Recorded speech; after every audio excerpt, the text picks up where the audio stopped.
창세기 39장 19절로 23절 말씀을 읽고 같이 은혜를 나누겠습니다. 19절부터 23절입니다.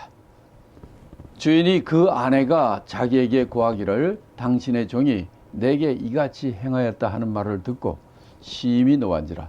이에 요셉의 주인이 그를 잡아 옥에 넣으니 그 옥은 왕이 죄수를 가두는 곳이었더라.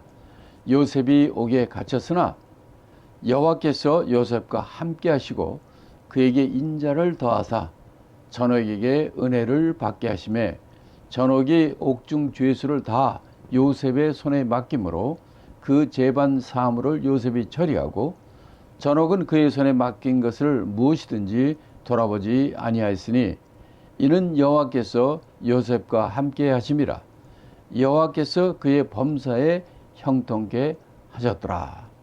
자, 여기서도 보면은 요셉이 이름으로 그 보디발 주인이 이 자기 아내를 이렇게 범하려고 했던 그가 자기가 신임하는 요셉이라는 것을 알았습니다. 이걸 보면 정상적이라면요. 정상적이라면 아니 종이 무슨 뭐 자기 목숨이 있습니까? 종인 짐승과 똑같이 처리합니다. 그러면 그는 그 자리에서 목 베어 죽든지 돌에 맞아 죽든지 처참하게 죽어야 될 상황인데도 불구하고 어떻게 됐다고 돼 있어요. 주인이 그 말을 듣고 심히 노했지만은 그 요셉을 그를 죽이지 않고 옥에 넣었다 이렇게 돼 있어요. 그 옥도 특별한 옥입니다. 이거는 왕의 죄수들을 가두는 옥이 된 거예요. 다시 말하면 왕의 신하들을 높은 신하들이 죄를 범하거나 이럴 때 집어넣는 그런 특별한 옥이었던 것이에요. 거기에 바로 이 잡범, 강간한 이런 죄를 가지는 이 요셉이 그로 함께 갇혔다는 것. 이것을 보면은 이 보디발은 그 사실을 알았던 것 같아요. 그러니까 그렇지 우리가 정상적인 그런 권력 있는 사람이 종이 그랬다면 그 자리에서 죽입니다. 근데 이런 상황에도 그 주인이 요셉을 특별히 그런 좋은 하이 퀄리티 사람들이 있는 왕의 죄수들을 가두는 이곳에 요셉을 같이 집어넣었다는 거죠. 이것이 아주 요셉의 인생의 가장 터닝 포인트가 되는 귀한 사건이 되는 거죠. 자, 그러면 거기 더불어 21절에는 뭐라고 얘기하냐면 여호와께서 요셉과 함께 하시고 그에게 인자를 더하사 전옥에게 은혜를 받게 하시매 이렇게 돼 있어요.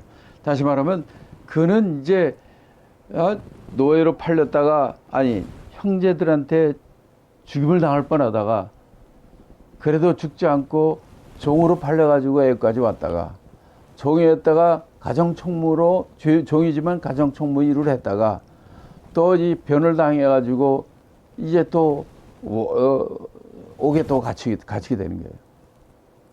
종에서 이제는 죄수로 가는 거예요.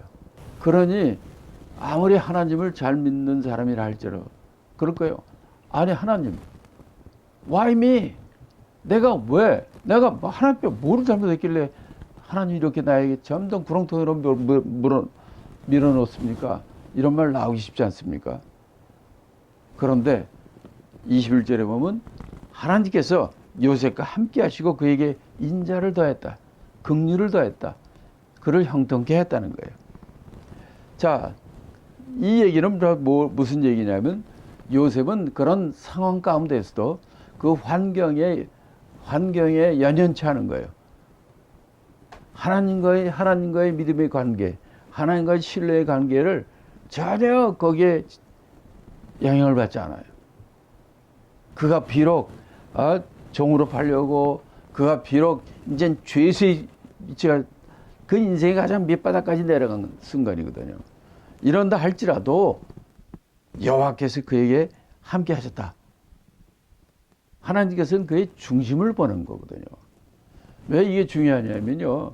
이 세상에 많은 종교들이 있습니다. 우상 숭배, 우상 섬기고 많은 종교들이 나름대로 실을 생기고 하죠. 그런데 우리 기독교하고 다른 점은 뭐냐면요. 다른 그런 종교나 이런 거는 이게 우상을 섬기듯이 그 안에 내면적인 그런 것을 따지지 않고 그냥 그에게 뭐 하루에 1000배를 하든지 아니면 뭐 시간을 정해놓고 가서 뭐를 드리든지 어떤 밖에 보이는 형식적인 이런 절차 이런 거에 연연하죠. 근데 기독교는 어떻습니까? 이건 그게 아니에요. 내면의 하나님과의 관계입니다. 하나님을 얼마나 사랑하느냐, 네가 하루에 몇 번을 기도하느냐, 네가 성경을 몇 번을 읽느냐, 이런 외형적인 것이 아니라 그 내면적으로 그가 얼마나 하나님을 사랑하고 하나님과 진실한 친밀한 관계를 가지고 있느냐가 그게 관건이에요. 근데 교회가 타락하니까 어떻게 됩니까? 목사가 자기 거리 세우고 몇 번 나와야 어떤 뭐뭐 나와야 뭐 집사 시켜주고 장로 시켜주고 내면을 보는 게 아니라 하나님과의 관계를 보는 게 아니라 보이는 이런 거로 그 사람을 판단하게 되고 그렇게 되니까 외식적이 되는 거예요. 그러니까 형식적이 되는 거예요. 그러니까 예수님이 바리새인과 서기관과 사두개인을 아주 저주한 것처럼 왜? 그들이 외식하니까 그런 거예요.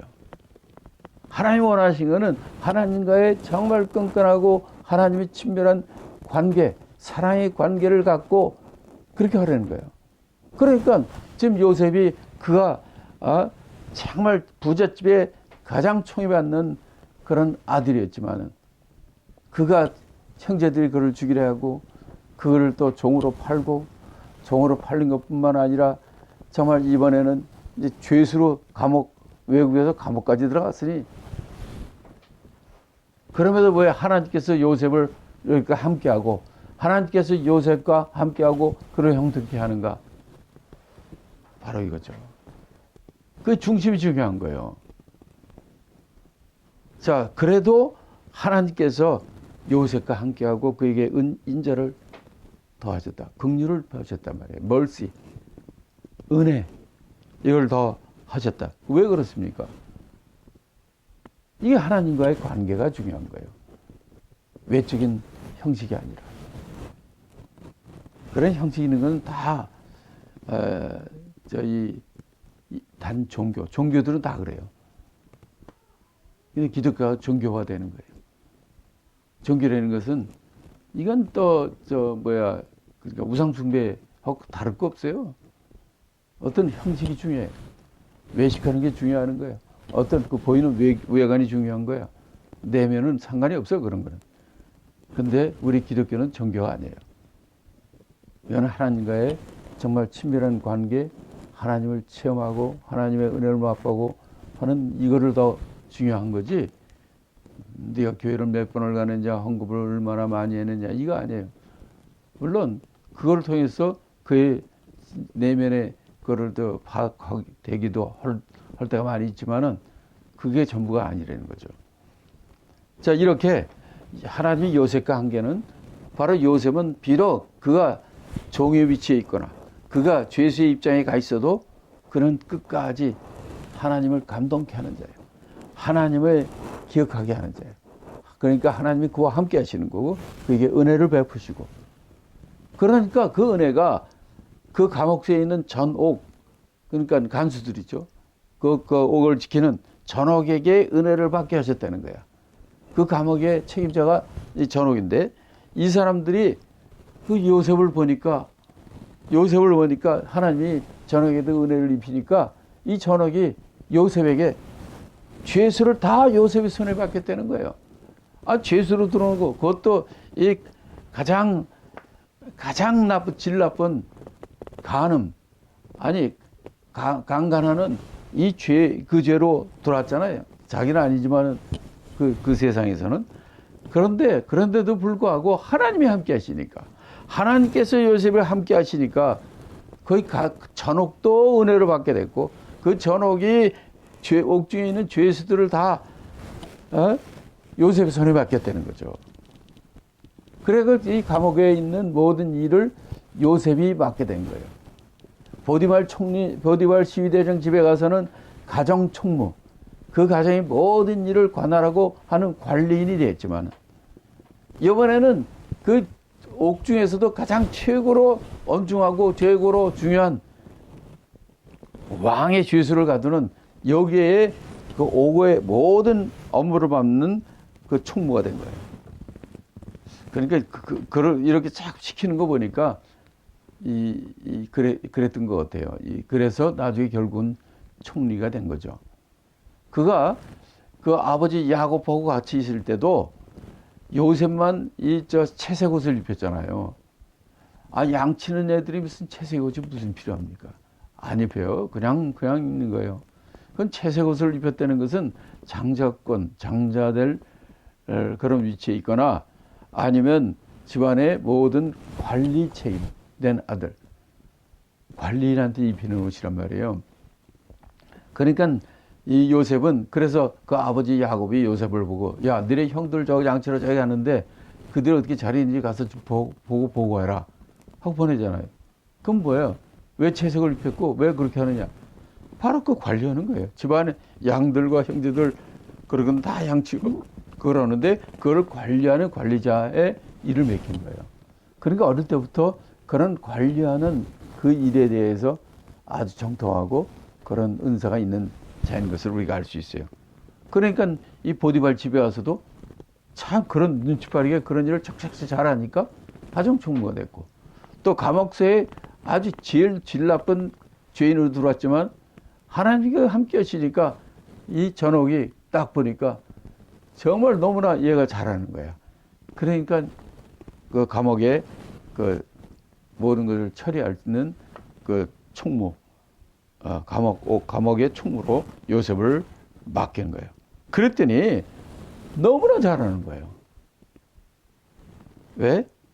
여호와께서 요셉과 함께 하심으로.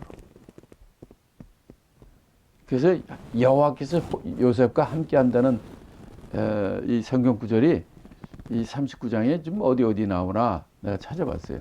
그때 4번이 나오더라고요. 2절, 3절, 21절, 23절 똑같이 나와요. 여호와께서 요셉과 함께 하심으로 그가 형통한 자가 됐다. 2절에서 그렇고 3절에서는 여호와께서 그와 함께 하심으로 함께 하신 보고 여호와께서 그의 범죄에 형통케 하심을 그 주인이 보았더라. 또 21절에도 여호와께서 요셉과 함께 하시고 그에게 인자를 더하시고 전옥에게 은혜를 받게 했다. 또 23절에도 여호와께서 요셉과 함께 하심이라 여호와께서 그의 범사에 형통케 하셨더라. 그러니까요, 우리가 참 어디 재수가 좋아서 아니면 내가 능력이 많아서 잘 됐다, 이게 아니에요. 하나님께서, 여호와께서 나와 함께 하심으로, 하나님이 함께 하심으로 형통케 되는 거예요. 저는 우리 이 비디오를 보는 모든 분들이 정말 형통케 되길 원합니다. 형통케 된다는 것은 어떻게 형통하게 된다고 오늘 39장에서 말씀합니까? 하나님께서 나와 함께 하심으로 내가 형통케 되는 거예요. 하나님께서 당신과 함께 하심으로 당신이 형통한 자가 되는 겁니다. 그런 정말 하나님이 나와 함께 하심으로 형통한 자가 되기를 예수 그리스도의 이름으로 축복합니다. 자, 이렇게 해서 정말 해피엔딩이 되는 거죠. 비록 그가 집안에서 형제들의 정말 홀대를 받고 모의를 당해서 죽임을 당할 뻔했다가 또 하나님이 살려주셔서 종으로 팔렸다가도 또 남의 자기는 잘못한 거 하나도 없죠. 남의 그 시기와 잘못으로 저호로 감옥소에 갇혔고, 그럼에도 끝까지 여기 보면 계속적으로 하나님께서 함께 하심으로 하나님이 비록 그가 감옥소에 있고 그런다 할지라도 그를 형통케 해줬다는 거예요. 그러니까 정말 우리 인생에 가장 중요한 것은 어떤 여건과 환경 가운데에서도 사람들이 잘 될 때는 하나님을 찬양하고 하나님을 잘 믿고 그런 거는 다 할 수 있어요. 그러나 어려운 일을 당할 때 정말 이때가 중요한 겁니다. 이런다 할지라도 정말 죽음의 사지 가운데 몰린다 할지라도, 정말 어렵고 힘든 상황 가운데 몰린다 할지라도 우리가 끝까지 하나님을 신뢰하고 하나님과 함께 하겠다 결심하고 하나님과 함께 하신다면 여러분들을 정말 요셉과처럼 형통케 하시는, 그럼 형통케 하시는 하나님이 되실 것을 믿고 정말 하나님과 함께하는 자가 되시기를 예수 그리스도의 이름으로 축복합니다.